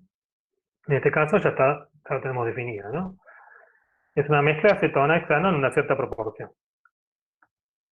Ustedes van a sembrar con un capilar, ¿sí? Van a agarrar el extracto, van a, ¿sí? tomar, con el capilar van a tomar parte del extracto, van a sembrar sobre el papel. Acuérdense de que esa línea de siembra tiene que estar por arriba, ¿sí? Del nivel de líquido, que van a poner poco nivel de líquido, no será 1 centímetro que pongan en el vaso, algo así, no más que eso. ¿Sí?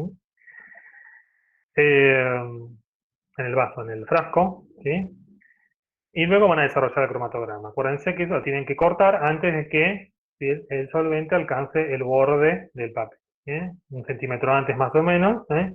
Cortan la cromatografía, marcan hasta donde llegó el solvente y vamos a ver cómo se separan esos componentes de los pigmentos. Como son sustancias coloreadas, las vamos a poder visualizar a simple vista. Vamos a ver cómo sale. Y la idea, si sale más o menos bien, es que ustedes puedan medir con una regla distancias para calcular los factores de retención de alguno de esos componentes. También la idea es que busquen en bibliografía, hay alguna cita ahí en la guía, para que vean por ahí, en base a la polaridad de esos pigmentos, a que ustedes interpreten, ¿no? Este se desplazó más porque es menos polar, este se desplazó menos, ¿sí? Porque es más polar, qué sé yo. Bueno, que ustedes hagan un poquito de ese trabajito de interpretación, dentro de lo que se pueda. Bien, entonces, acuérdense, llevar hojas, ¿sí? Hojas verdes, espinaca, llevar tijera, ¿sí? Para no estar ahí, ¿no? Enloqueciéndonos con la tijerita para cortar los papeles. ¿Y qué más? Bueno, creo que nada más, ¿sí? ¿Sí? ¿Dudas de esto? De la clase, pregunten.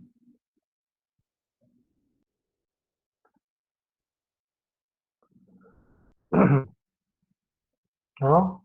Nada.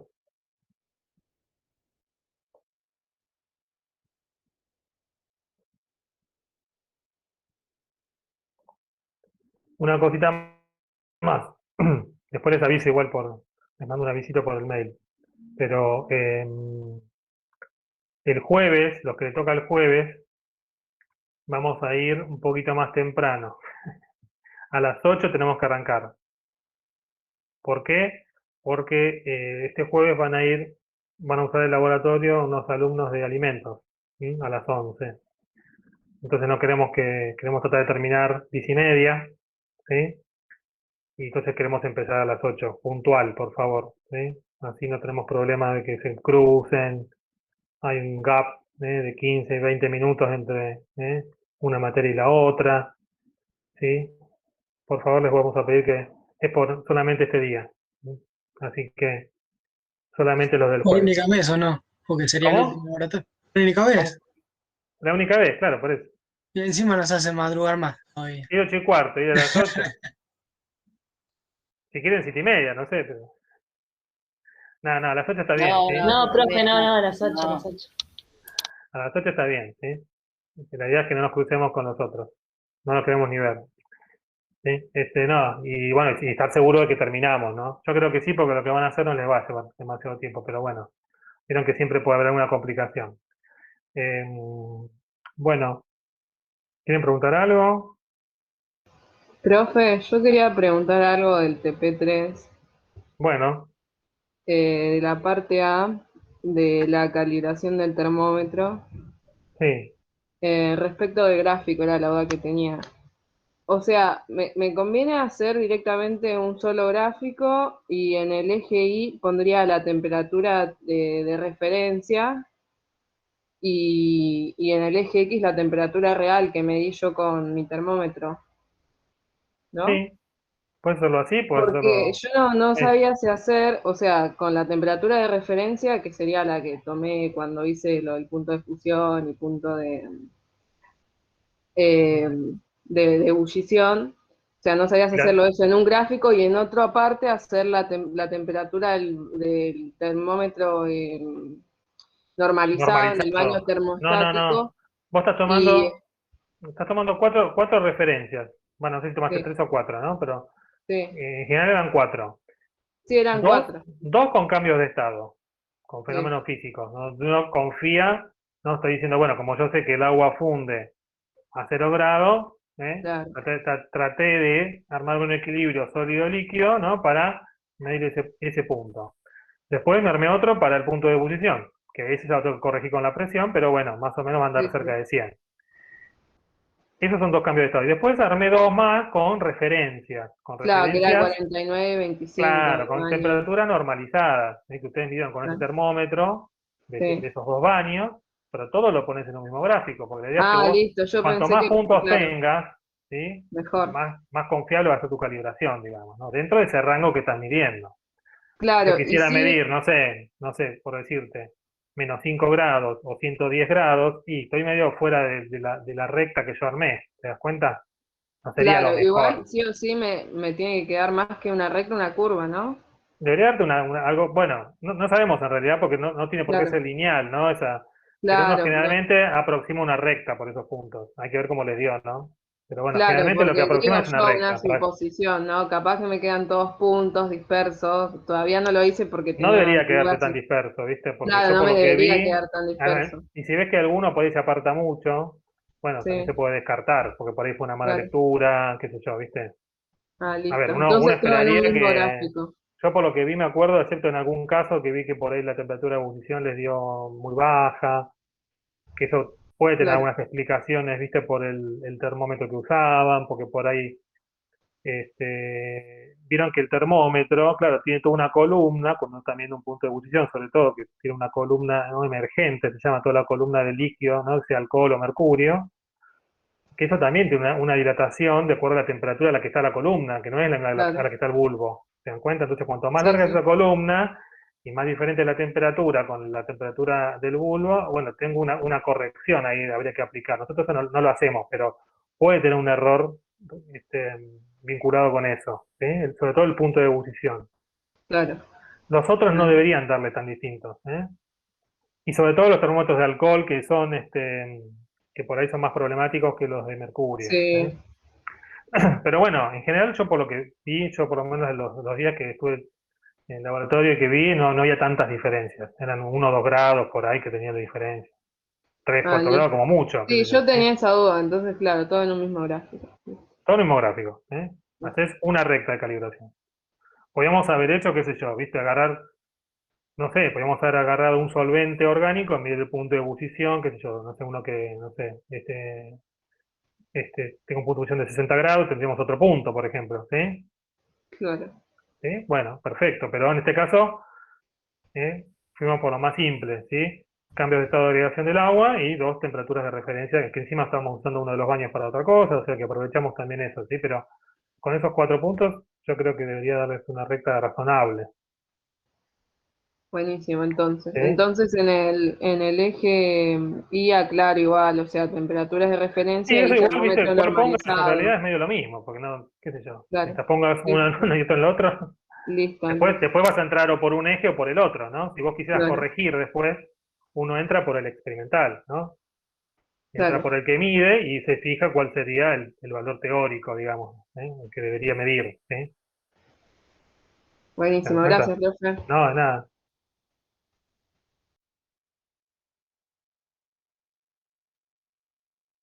¿Algo más?